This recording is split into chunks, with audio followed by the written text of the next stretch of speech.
Un élément dont je vous reparlerai à la fin de cette conférence, puisqu'à l'horizon 2025, vous savez qu'un pavillon des femmes sera célébré à l'occasion de la prochaine exposition universelle d'Osaka qui aura lieu au Japon. En tous les cas, l'expression créative des femmes peut modifier les comportements et une invention peut changer le cours de l'histoire. Et c'est le cas des travaux de la biologiste Lucie Randouin, dont une rue du lotissement de la Massey porte le nom. Alors, du niveau local au global, ce sont des gouttes d'eau dans la mer qui, en dépit des obstacles, forment ensemble une vague de militantisme et d'engagement en faveur des femmes et, je dirais, de la société dans son ensemble. Je vous remercie à tous pour votre présence à cette visioconférence qui n'a pas pu s'organiser dans les conditions initiales qui avaient été pourtant souhaitées et envisagées avec un certain nombre de partenaires à Guichen et en Bretagne. Mais je vous propose de rester à l'écoute pour cette conférence qui va durer une quarantaine de minutes et qui sera bien entendu ouverte à un échange et un débat avec vous tous sur le discours nutritionnel et l'alimentation de demain. L'ambition de conjuguer cette conférence avec la Journée internationale des droits des femmes est aussi une façon, je dirais, de stimuler et d'encourager des échanges sur la thématique science, savoir et échange pour la société de demain.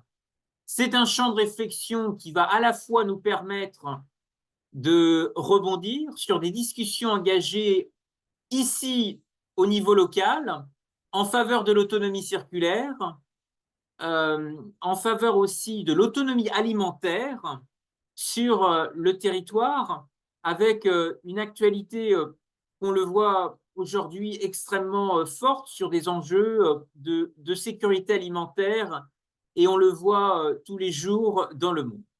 Vous savez que le département d'Ille-et-Vilaine a déployé en Bretagne un plan alimentaire territorial avec pour objectif d'accélérer le changement profond sur de notre alimentation en s'appuyant sur les territoires. Et puis s'ajoute également le plan alimentaire responsable.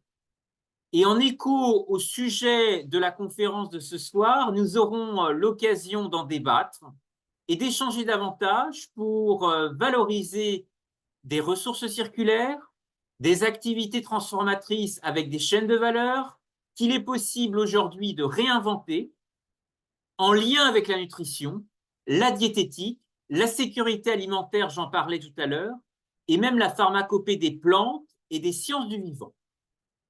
Alors, je vais maintenant introduire, si vous le voulez bien, le déroulé de la conférence avec un point de départ qui, en réalité, a plusieurs entrées. Je vais d'abord prendre comme point de départ le parcours un peu inédit d'une biologiste que nous allons redécouvrir ensemble. Elle représente aussi un fil mémoriel pour aller à la rencontre de pionniers et de découvreurs des sciences du vivant, et en particulier dans le domaine de la nutrition et de la diététique. Et puis, sur cette première page que vous voyez ici à l'écran de présentation, il y a un logo qui apparaissait préalablement, que vous voyez sans doute ici. Eh bien, c'est est-ce que certains d'entre vous arrivent peut-être à l'identifier? On aperçoit ici Expo 2025. Est-ce que certains d'entre vous ont une idée de quoi cela à quoi renvoie ce logo? Eh bien, Expo 2025, c'est tout simplement la prochaine exposition universelle qui aura lieu au Japon, dans la baie d'Osaka. Je voudrais en parler aussi parce que, avec vous, notamment à la fin de cette conférence, puisque vous savez que Rennes est jumelée avec la ville de Sendai au Japon, qui elle aussi est entourée d'une baie qui a joué un rôle très important pour aider les ostréiculteurs de la baie de Cancale dans les années 60-70. Et je vais y revenir, euh, notamment en abordant l'histoire des industries probiomètres. Alors tout d'abord, je vais proposer à l'ensemble des participants un petit retour en arrière. Est-ce que si vous connaissez des noms de savants, de biologistes, de scientifiques qui se sont investis dans les sciences du vivant ici, dans le domaine de Guichen? La plupart d'entre vous connaissent le domaine de la Macée à Guichen. Il y a un scientifique très important qui a marqué ce lieu et qui est le docteur Evin, qui a fait don du domaine de la Macée à l'Association centrale des vétérinaires et qui est encore aujourd'hui une structure d'entraide pour la profession. Et ce docteur Evin a été précurseur puisqu'il est parti s'installer en Argentine, monter un comptoir pharmaceutique dans la filière équine. Vous savez que pendant la Première Guerre mondiale, la France manquait d'hommes, mais aussi manquait de chevaux. Et grâce à ses contacts en Amérique du Sud, le docteur Evin va fournir à l'armée un contingent de chevaux très important à des prix très inférieurs par rapport au marché. Et donc, par la suite, ce docteur Evin de Guichen va connaître une ascension sociale autour des sciences vétérinaires et il sera décoré de la Légion d'honneur. Alors aujourd'hui, le domaine de la Macée qui appartient au docteur Evin a connu en réalité plusieurs vies et est devenu un grand lotissement avec des noms de rues dédiés à de grands scientifiques. Il y a notamment la rue Lucie Randouin, qui est la première femme biologiste à l'Académie de médecine. Alors, pour creuser ensemble son parcours et pour bien comprendre l'impact de ses travaux, je vous propose en Bretagne de jeter un œil sur une singularité particulière, parce que l'un des apports que Lucie Randouin a apporté à la nutrition est le rôle des vitamines et en particulier des oligoéléments marins. Et donc tout l'intérêt est de regarder comment cette femme scientifique a eu un parcours tout à fait étonnant et qui pourrait inspirer demain d'autres femmes à mener des perspectives de carrière ou d'évolution similaires sur ces sujets. Je pense d'ailleurs à une navigatrice qui publie des travaux tout à fait remarquables à travers sa fondation, Hélène MacArthur, en faveur de l'économie circulaire. Alors, pour parler d'oligo-éléments marins et parler nutrition entre terre et mer, je vais m'appuyer sur une carte que vous voyez ici à l'écran. Alors, on a bien identifié en Bretagne l'importance de la recherche sur les algues. On a beaucoup de laboratoires de recherche, d'ailleurs, dans la région de Saint-Malo, mais aussi bien au-delà. Est-ce que certains se rappellent d'un remède ou bien connu de nos grands-mères, qui est l'huile de foie de morue? Alors, effectivement, euh, les pêcheurs de grands fonds sont allés chercher le secret de Terre-Neuve, juste en face de l'archipel de Saint-Pierre-et-Miquelon, où s'est développée la pêche à la morue, industrie historique qui a périclité depuis le moratoire qui a été décidé par le Canada. Eh bien, Lucie Randouin va identifier ces filières. Et dans ces filières, elle va y voir une opportunité grandissante pour la nutrition, qui est de sélectionner des produits sains et naturels pour entretenir une alimentation équilibrée. Et elle aura à cœur, dans différents travaux, dans ce qui sont orientés dans ce cheminement de valoriser des filières. Typiquement, le gros sel de Noirmoutier, la pêche au saumon de Norvège, le sel de l'île de Ré. Il y aura aussi d'autres innovations importantes sur les algues et les minéraux marins issus de coquillages et en particulier du sable coquillé dans la baie du Mont-Saint-Michel.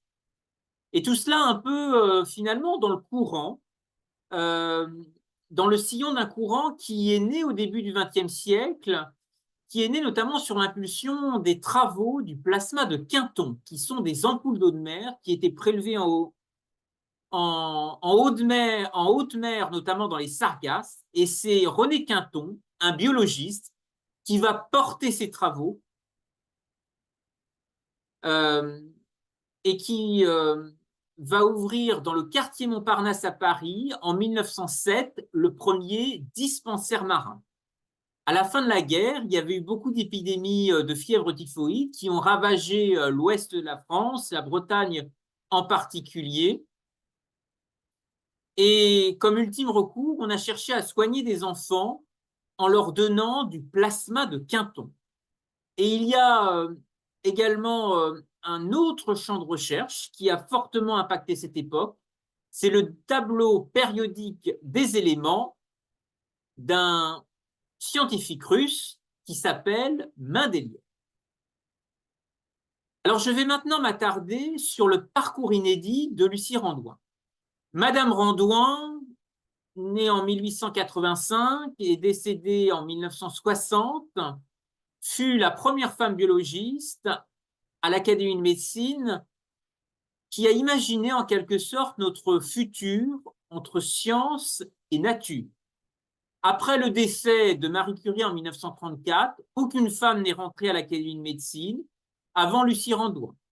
Vous savez que Marie Curie réapparaît sur les devants de l'actualité avec ce fameux contentieux avec la mairie de Paris au niveau du pavillon des sources dans le 5e arrondissement de Paris et qui menace d'être détruit. Et il est vrai aujourd'hui, un siècle plus tard, la place des femmes dans les institutions médicales reste congrue. Alors, je ne vais pas m'attarder sur tous les titres et fonctions occupés par Lucie Randouin tout au long de sa carrière scientifique, mais je vais principalement citer qu'elle est la seconde femme agrégée de sciences naturelles. Vous avez ici l'une de ses principales publications qui fait référence aujourd'hui, mais il y en a bien d'autres, aux rations alimentaires équilibrées. C'est un sujet passionnant puisqu'elle a très vite fait le lien avec les problèmes d'alcoolisme et ses recherches s'inscrivaient pleinement dans un contexte historique marqué par la fin de la Seconde Guerre mondiale, par des tickets de rationnement, des pénuries alimentaires, et sous l'impulsion de Lucie Randouin et de Jean Trémolière, une première école publique va ouvrir à Paris sur les questions de nutrition. Je précise également qu'elle a joué un rôle très actif pendant les deux guerres. Pendant la guerre 14-18, Lucie Randouin a assuré à titre bénévole la direction des travaux pratiques au laboratoire de physiologie de la Sorbonne, en l'absence du chef des travaux et des préparateurs, tous mobilisés d'octobre 1914 à janvier 1918. On a retrouvé des archives, des témoignages de faits de résistance. Dans un courrier adressé au directeur du CNRS en octobre 1944, elle fait également mention d'autres faits de résistance au sein de son service durant l'occupation allemande. En effet, le laboratoire de physiologie de la nutrition qu'elle dirigeait a hébergé temporairement un prisonnier évadé qui fit partie des forces françaises de l'intérieur, un membre du comité directeur de l'OCM, une traductrice bibliographe d'origine russe, naturalisée française et de confession juive, ainsi que quelques hommes affiliés au laboratoire et réfractaires au service de travail obligatoire STO. De plus, un engagement dans des activités de prévention je voudrais à ce titre citer que, de même, en vue du maintien de la santé publique, Lucie Randouin n'a cessé de vulgariser ses connaissances et elle n'a cessé de faire, plus ou moins clandestinement, des conférences sur l'alimentation en zone libre et zone occupée.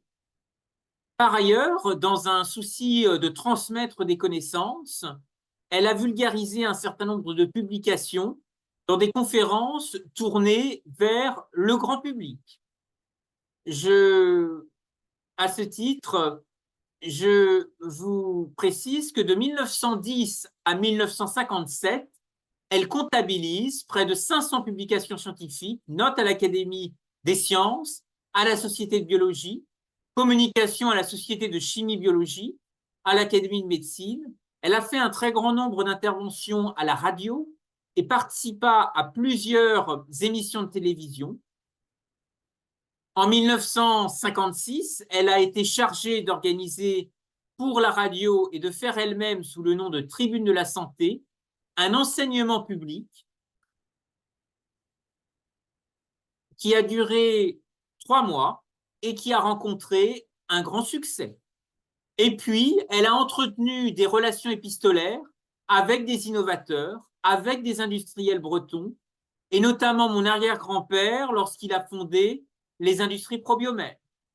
Et donc, c'est une véritable ambassadrice des sciences, comme vous le voyez ici à l'écran.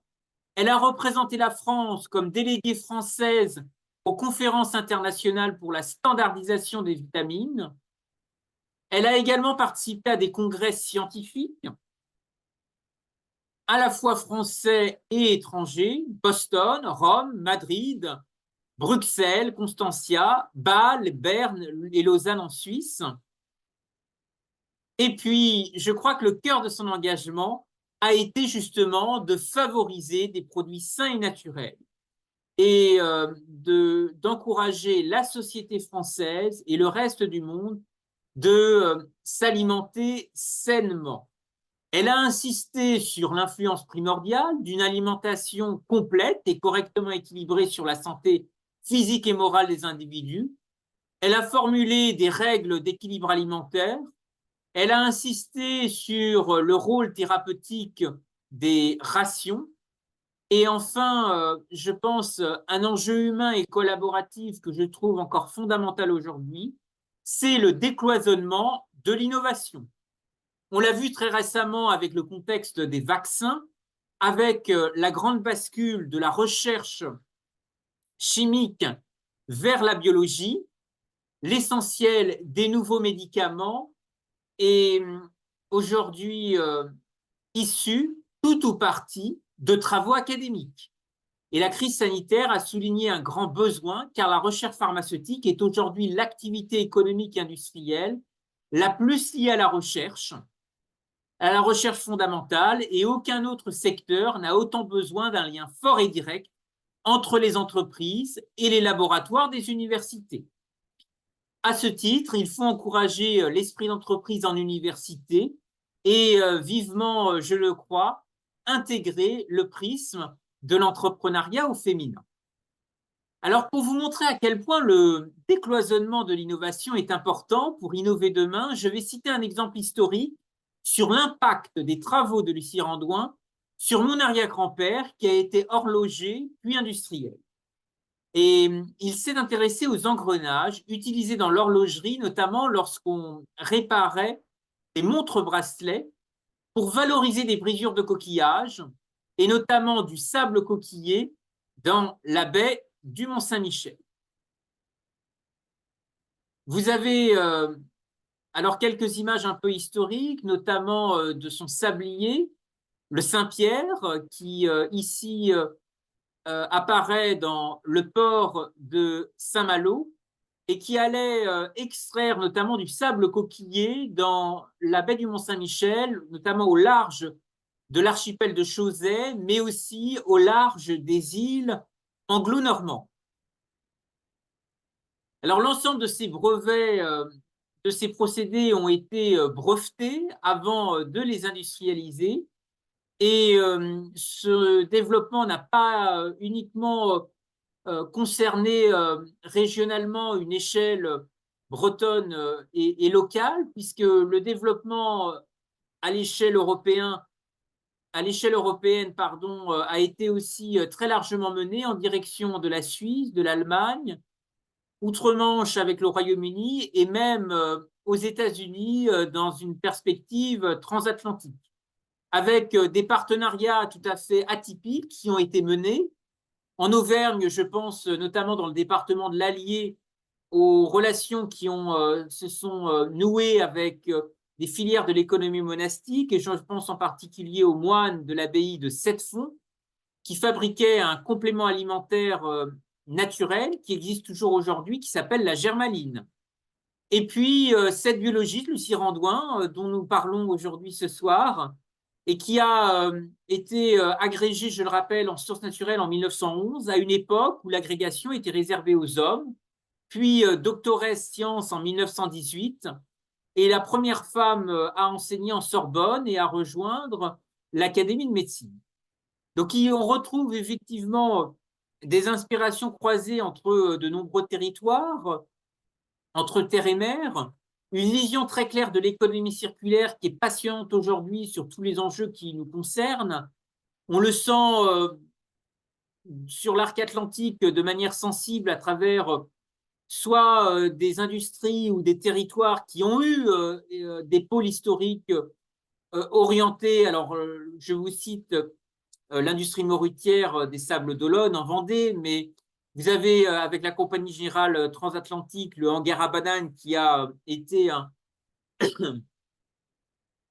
un réservoir de valorisation, bien entendu, des vitamines, du magnésium et des nombreux échanges qui se sont développés avec les colonies. Et puis après les changements du monde agricole d'après-guerre, l'idée de se regrouper en filières, en syndicats pour être innovant est apparue de manière de plus en plus pertinente. Beaucoup de témoignages de cette époque existent, je pense en particulier à Nantes, grand port de l'arc atlantique, mais on pourrait situer d'autres régions, les cargos bananiers de la Guadeloupe, de la Guinée et de la Côte d'Ivoire ont été aussi un moment privilégié d'échanges transatlantiques.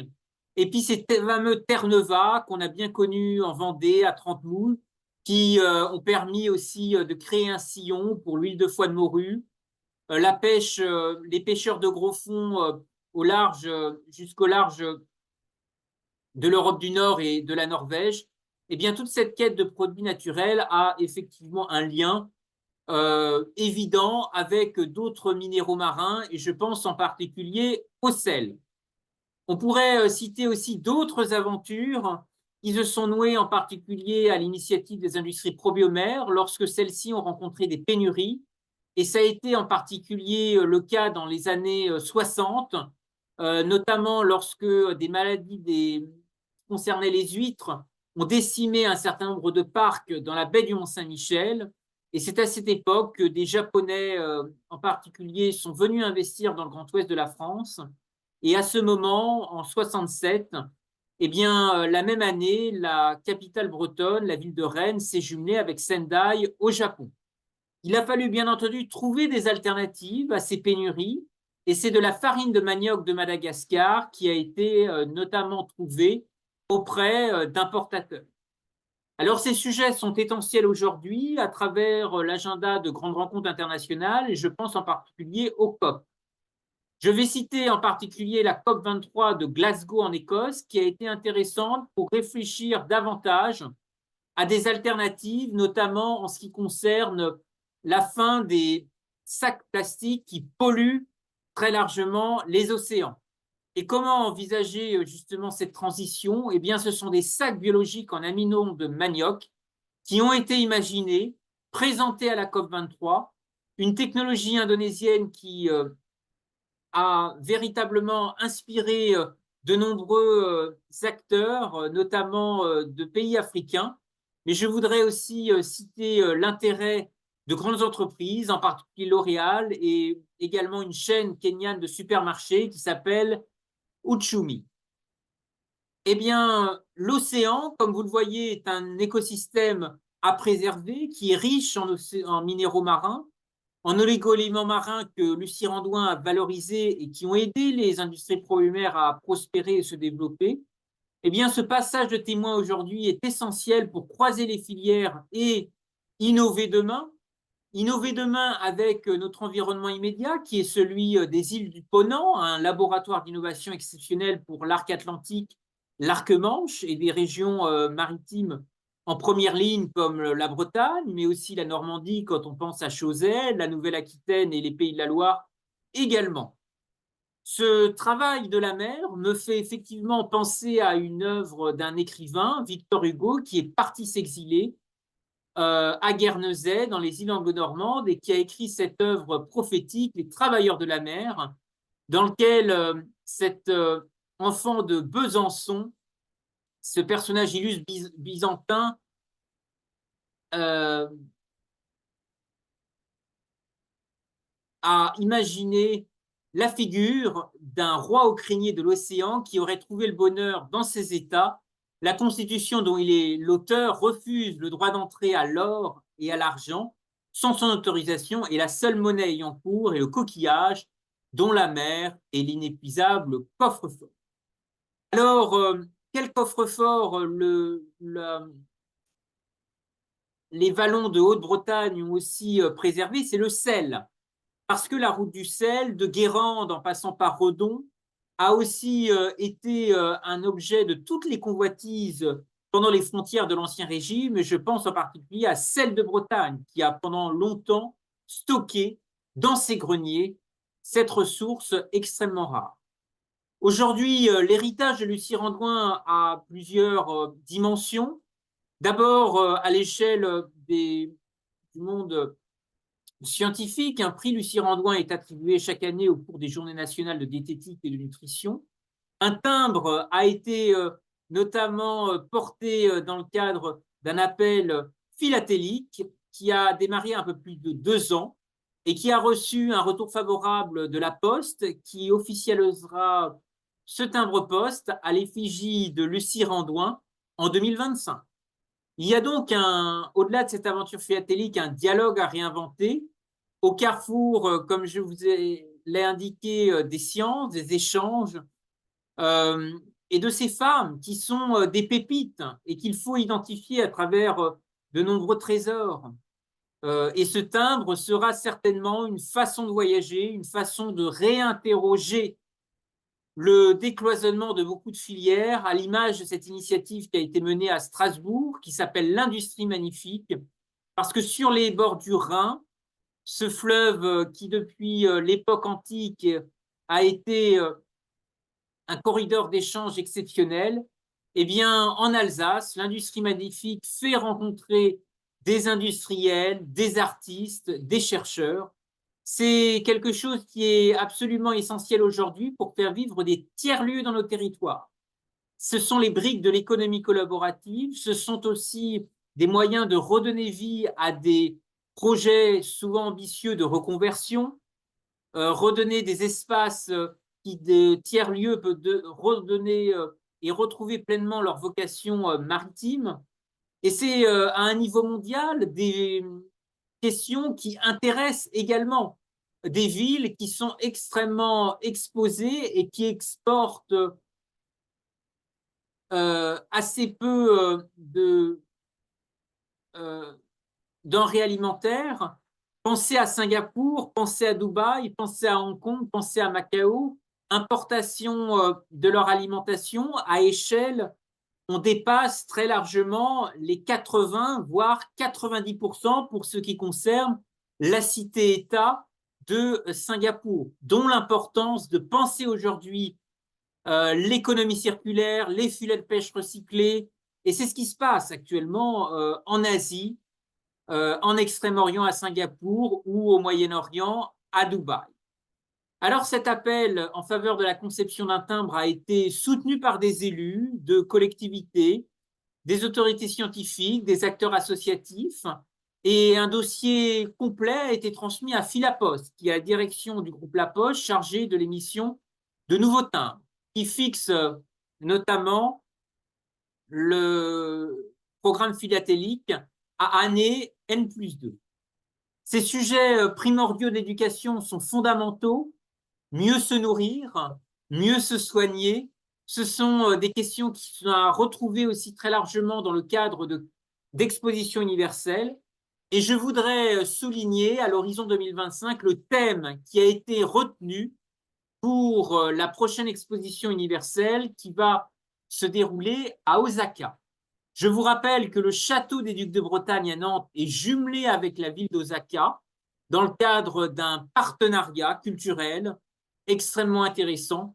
Nous aurons besoin d'aller plus loin et de rechercher aussi des voies scientifiques de coopération, des voies aussi originales qui permettent certainement autour de la vulgarisation de la culture savante et scientifique de redonner envie à des femmes de se tourner vers ces vocations.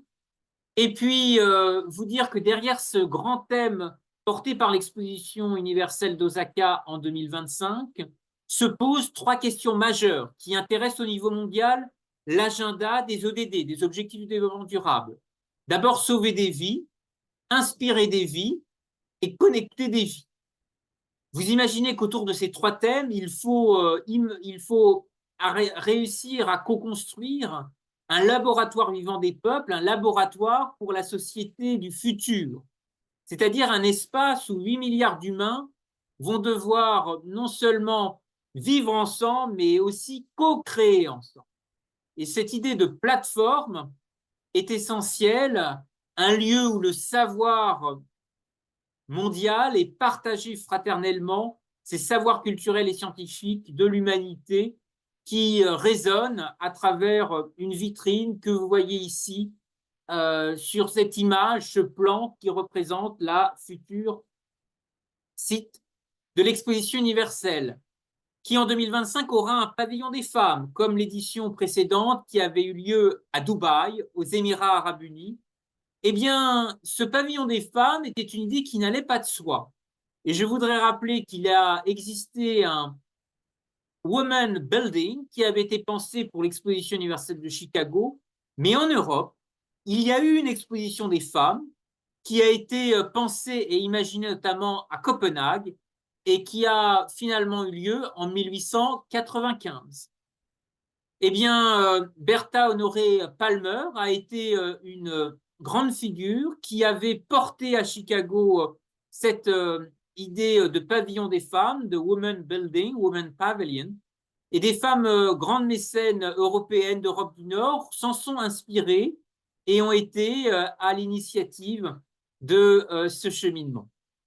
Vous dire que des pays qui sont aussi exposés à des guerres, des conflits, sont pleinement visibles dans cette exposition universelle. C'était notamment le cas de l'Ukraine à Dubaï, qui s'était clairement intéressé aux enjeux d'alimentation à travers le blé, puisque vous savez que ce pays a toujours été le grenier à blé de l'Union soviétique. Il y avait des innovations remarquables présentées, exposées, vélo électrique, impression 3D, store solaire. Et sans doute qu'à travers le pavillon des femmes de l'exposition universelle d'Osaka, nous pourrons aller plus loin pour souligner l'impact des femmes pour créer un monde meilleur. Ce pavillon des femmes, comme celui qui a été organisé à Dubaï lors de l'expédition précédente, sera porté par le mécénat d'un grand joaillier, la maison Cartier. Cartier qu'on identifie assez bien à travers les perles dans le golfe Persique. Eh bien, la perliculture est aussi un horizon de créativité extrêmement intéressant qui concerne des questions d'environnement essentielles au contact de lagons. On pense aux huîtres perlières dans le golfe Persique, mais vous savez qu'il existe aussi sur un certain nombre de cours d'eau des moules d'eau douce. Alors j'espère qu'un jour, dans des écosystèmes préservés, on pourra trouver aussi des perles et des femmes qui les exploitent, puisque lorsque les femmes s'épanouissent, l'humanité s'épanouit, à la façon de ce bijou célébratoire qui avait été imaginé en août 1944 à la libération.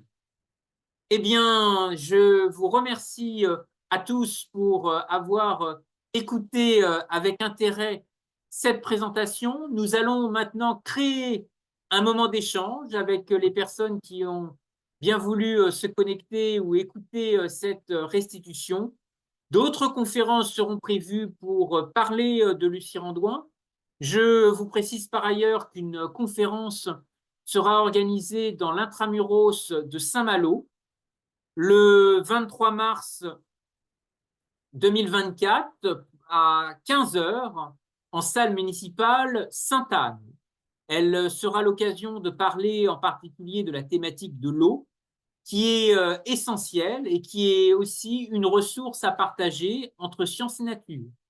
Et puis, vous dire que il y aura certainement des échanges à venir essentiels, et en particulier le colloque Lucie Randouin que nous espérons organiser à l'Académie de médecine le 4 septembre 2024, qui sera également un grand rendez-vous avec des sociétés savantes de Lyon, de la Bourgogne-Franche-Comté, et elles seront sans doute des contributrices importantes avec les universités, avec les acteurs de mémoire, les fondations culturelles, qui elles aussi pourront apporter leur contribution à l'héritage de Lucie Randouin.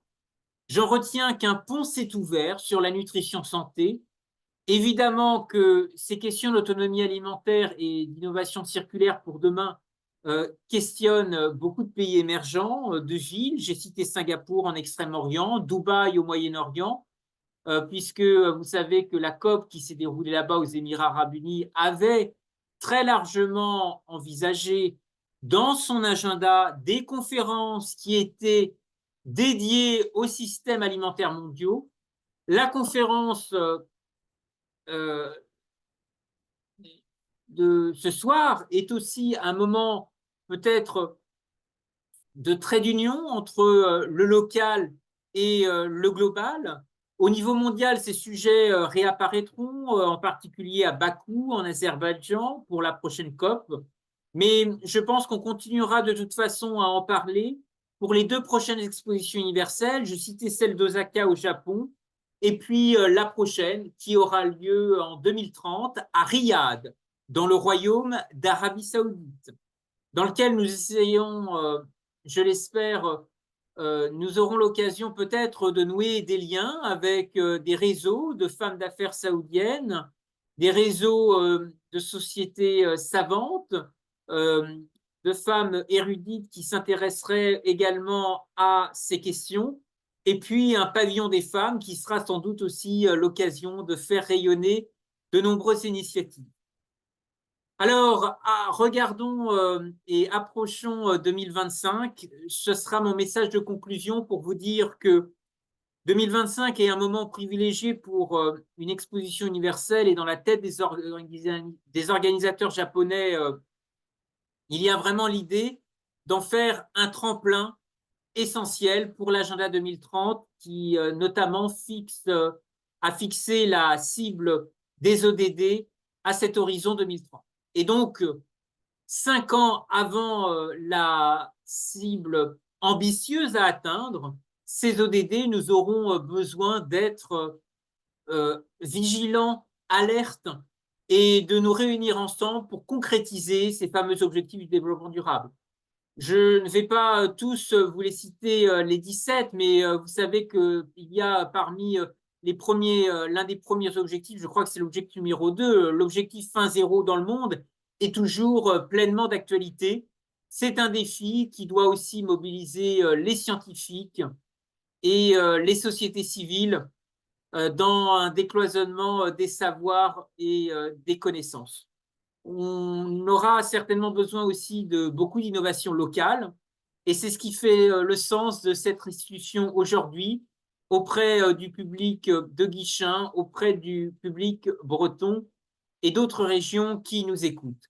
Je vais vous proposer de répondre à l'ensemble de vos questions. J'ai vu aussi beaucoup de choses qui avaient été euh, notamment remontées dans la bulle de discussion, la capsule. Vous dire que de toute façon, cette conférence est également enregistrée et qu'elle sera, je l'espère, l'occasion de nourrir de prochains échanges. Je saluerai enfin, pour laisser la parole aux participants, le geste républicain de la ministre de la Santé, du Travail et des Solidarités, Madame Catherine Vautrin, qui a eu la gentillesse d'adresser un courrier s'excusant de ne pas pouvoir se déplacer à Guichen dans la perspective de la conférence Lucie Randouin qui était prévue à l'occasion de la Journée internationale des droits des femmes le 8 mars 2024.